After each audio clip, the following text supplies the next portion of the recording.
হক বলছিলাম একে এসটিএমটি বার সংবাদ শিরোনাম, এবারে পুরো সংবাদ। পশ্চিমবঙ্গের বর্ধমানে বোমা বিস্ফোরণে বাংলাদেশের জঙ্গি জড়িত থাকার ঘটনার ব্যাপারে কোনো তথ্য দেয়নি ভারত।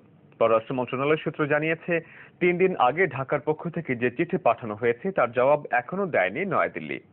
এদিকে বর্ধমানে বোমা হামলায় আহত জঙ্গিকে জিজ্ঞাসাবাদ শুরু করেছে ভারতের গোয়েন্দারা। আর জঙ্গি অর্থায়নে দেশের কোনো ব্যবসায়ী জড়িত কিনা তা খতিয়ে দেখছে ঢাকার গোয়েন্দারা। পশ্চিমবঙ্গের বর্ধমানে বোমা তৈরির সময় নিহত 2 জঙ্গি বাংলাদেশের নিষিদ্ধ জঙ্গি সংগঠন জামায়াতুল মুজাহিদিন জেএমবির সদস্য, এমন দাবি করে ভারতীয় গণমাধ্যমে সংবাদ প্রকাশের পর টনক নড়ে বাংলাদেশের। ঢাকা আনুষ্ঠানিকভাবে নয়াদিল্লির কাছে ঘটনার বিস্তারিত জানতে চায়। অনুরোধ করেছি আমাদেরকে ঘটনাটি কি ঘটেছে জানানোর জন্য, সেখানে বাংলাদেশের কোনো নাগরিকের সংশ্লিষ্টতা আছে কিনা এবং তারা এ পর্যন্ত কি তথ্য প্রমাণ পেয়েছেন। আর স্বরাষ্ট্র মন্ত্রণালয়ের নির্দেশে এ ব্যাপারে শুরু হয় গোয়েন্দা তৎপরতা। এগুলোর সঙ্গে আমাদের দেশীয় কোনো সম্পৃক্ততা আছে কিনা এগুলো আমরা অবশ্যই দেখব।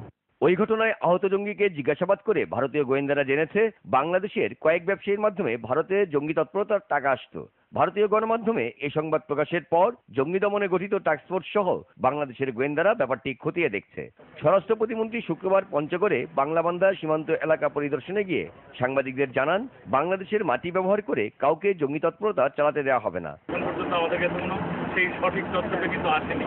ইন্ডিয়া আমাদেরকে জানায়নি আমাদের দেশে কোনো জঙ্গিদের আস্তানা গাড়তে আমরা দেব, এবং শুধু জঙ্গিরা আমাদের দেশে নয়, আমাদের দেশের থেকে বিদেশ, আমাদের পার্শ্ববর্তী ভারতে আমাদের বন্ধু প্রতিবেশী দেশে এসে অ্যাটাক করবে, সেগুলো আমরা করব। তবে গোয়েন্দারা জঙ্গি অর্থায়নে দেশের কোনো ব্যবসায়ী জড়িত কিনা তা খতিয়ে দেখছে। নজরুল কবির, দেশ টিভি, ঢাকা। মন্ত্রিসভা ও দল থেকে বহিষ্কার করা হলেও সংসদ সদস্য পদ হারাচ্ছেন না আব্দুল লতিফ সিদ্দিকী। সংবিধান অনুযায়ী দল থেকে পদত্যাগ করলেই কেবল সংসদ সদস্য পদ খারিজ হয়ে যায়। আওয়ামী লীগ থেকে নির্বাচিত এই সংসদ সদস্যকে দল থেকে বহিষ্কারের বিষয়ে সিদ্ধান্ত নিতে রোববার বসছে কার্যনির্বাহী সংসদের সভা। এদিকে আজ রাতে পবিত্র হজ পালন শেষে দেশে ফিরছেন রাষ্ট্রপতি আব্দুল হামিদ। এরপরই তাকে মন্ত্রিসভা থেকে অপসারণের প্রক্রিয়া সম্পন্ন করা হবে। জয় যাদবের রিপোর্ট। গত 28 সেপ্টেম্বর পবিত্র হজ তাবলিগ জামাত নিয়ে বিতর্কিত মন্তব্য করায় আওয়ামী লীগের সভাপতি মণ্ডলীর সদস্য আব্দুল লতিফ সিদ্দিকীকে এরই মধ্যে মন্ত্রিসভা থেকে সরিয়ে দেওয়ার বিষয়টি নিশ্চিত করেছেন প্রধানমন্ত্রী শেখ হাসিনা। উনি যেটা বলছেন তার খেসারত ওনাকেই দিতে হবে। মন্ত্রিপরিষদ সচিব তার অপসারণের চিঠি রাষ্ট্রপতির কাছে পাঠালে রাষ্ট্রপতির স্বাক্ষরের পর তা কার্যকর হবে। পবিত্র হজ পালন শেষে রাষ্ট্রপতি ও মন্ত্রিপরিষদ সচিব শুক্রবার দেশে ফিরলেই বিষয়টি নিষ্পত্তি হবে। এবার লতিফ সিদ্দিকীকে দল থেকে বাদ দেওয়ার পালা। আওয়ামী লীগের গঠনতন্ত্র অনুযায়ী কোনো সদস্যের বিরুদ্ধে চূড়ান্ত সিদ্ধান্ত নেওয়ার ক্ষমতা কেন্দ্রীয় কার্যনির্বাহী সংসদের। রোববার সন্ধ্যায় বসছে দলের কার্যনির্বাহী সংসদের সভা, যাতে প্রাধান্য পাবে আব্দুল লতিফ সিদ্দিকীর বিষয়টি। সিদ্ধান্ত প্রধানমন্ত্রী এবং দলীয় সভাপতি নেত্রী শেখ হাসিনা নিয়ে ঘোষণা করছে। আনুষ্ঠানিকতার কতগুলি বিষয় থাকে, সে আনুষ্ঠানিকতা সম্পন্ন করা হবে। প্রেসিডিয়াম সদস্য হিসাবে কেউ আর কোনো কাজ যাতে না করতে পারে সেজন্য দেশবাসীর কাছে জানান দেওয়া।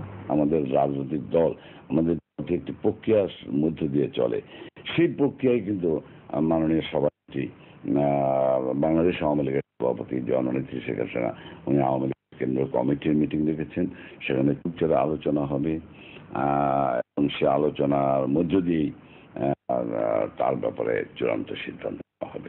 নেতারা বলছেন, কারো ব্যক্তিগত অভিমতের দায় আওয়ামী লীগ নেবে না। তারা মনে করছেন লতিফ সিদ্দিকীর বিষয়ে এমন সিদ্ধান্তের মাধ্যমে দলের সবার জন্য সতর্ক বার্তা পাঠাচ্ছেন দলীয় সভানেত্রী।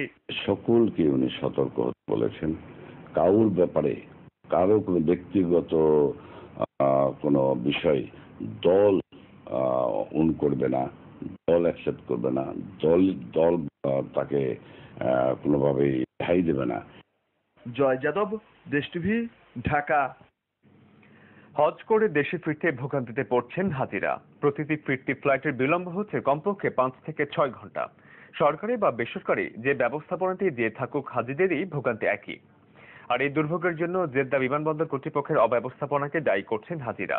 তবে এছাড়া এবছর হজের সার্বিক ব্যবস্থাপনায় খুশি হাজিরা। এবারে ফিরতি হজ ফ্লাইট সবগুলোই আসছে দেরিতে। আর হজরত শাহজালাল আন্তর্জাতিক বিমানবন্দরে হাজিদের জন্য স্বজনদের ঘন্টার পর ঘন্টা অপেক্ষা যেন তারই প্রমাণ। বৃহস্পতিবার শুরু হওয়া প্রতি ফিরতি হজ ফ্লাইটের এবার একই অবস্থা। অপেক্ষা করতে হচ্ছে 5 থেকে 6 ঘন্টা। আর এজন্য অব্যবস্থাপনাকে দায়ী করছেন হাজিরা। 5 ঘন্টা লেট করাইছে সৌদি আরবে, লাইনে ধরে হেরা পাকিস্তানিরা ঢুকে যায়, হেরাম করে আসতে দেয়।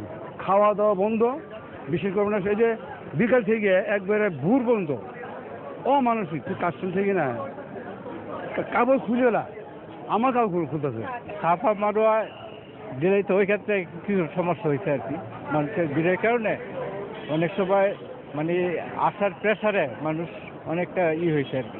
এছাড়া অন্যান্য কিছু সমস্যা থাকলেও তা বড় করে দেখছেন না তারা। সমস্যা তো টুকটাক হবে, আল্লাহর ঘরে যাওয়া, জমরাত জাইলানে যাওয়া, যান মনে হয় যায় চলে আবার আসে, এরকম ভোগান্তি হয় নাই। আলহামদুলিল্লাহ আমরা খুব সুন্দর হজ পালন করছি। তবে ঝক্কি ঝামেলা যাই হোক, মহান আল্লাহ তাআলার সন্তুষ্টি লাভে হজ পালন করতে পেরে খুশি সবাই। 8 নভেম্বর পর্যন্ত চলবে হজের ফিরতি ফ্লাইট। জুয়েল থিওটোনিয়াস, দেশ টিভি, ঢাকা। নেতাকর্মীদের হতাশ না হয়ে আন্দোলনের জন্য প্রস্তুত হওয়ার আহ্বান জানিয়েছেন বিএনপির ভারপ্রাপ্ত মহাসচিব মির্জা ফখরুল ইসলাম আলমগীর। দেশের মানুষ অবিলম্বে স্বৈরাচারী সরকারের পতন ঘটিয়ে গণতন্ত্র পুনরুদ্ধার করবে বলেও মন্তব্য করেন ফখরুল। শুক্রবার জাতীয় প্রেস ক্লাবে 90-এর গণ আন্দোলনে পুলিশের গুলিতে নিহত নাজির উদ্দিন জেহাদের স্মরণে আয়োজিত সভায় এসব কথা বলেন তিনি। মির্জা ফখরুল বলেন, ক্ষমতায় যাওয়ার জন্য নয়, বিএনপি আন্দোলন করছে গণতন্ত্র পুনরুদ্ধারের জন্য। বর্তমান প্রধানমন্ত্রী স্বৈরাচারিতার দিক থেকে এরশাদকেও ছাড়িয়ে গেছেন উল্লেখ করে শহীদ জেহাদের আদর্শকে বুকে ধারণ করে নেতাকর্মীদের আন্দোলনের জন্য প্রস্তুত থাকার আহ্বান জানান তিনি।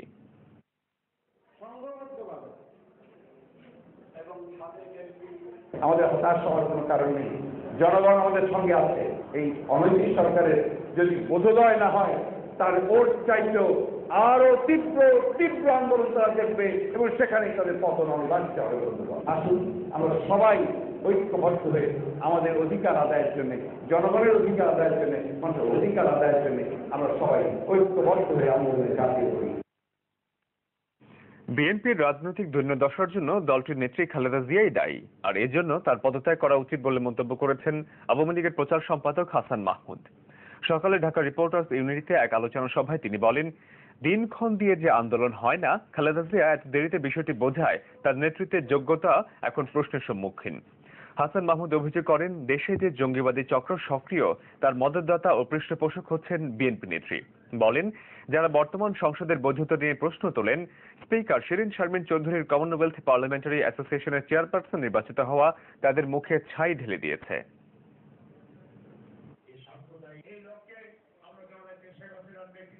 আজকে বিএনপির এই দণ্ডদশার জন্য বেগম খালেদা জিয়া একবার মহানগর কমিটিকে দায়ী করেন, আবার কেন্দ্রীয় নেতাদের দায়ী করেন, আবার কাউকে কাউকে ডেকে ধমক দেন। আমি বলবো এদের কেউ দায়ী নয়।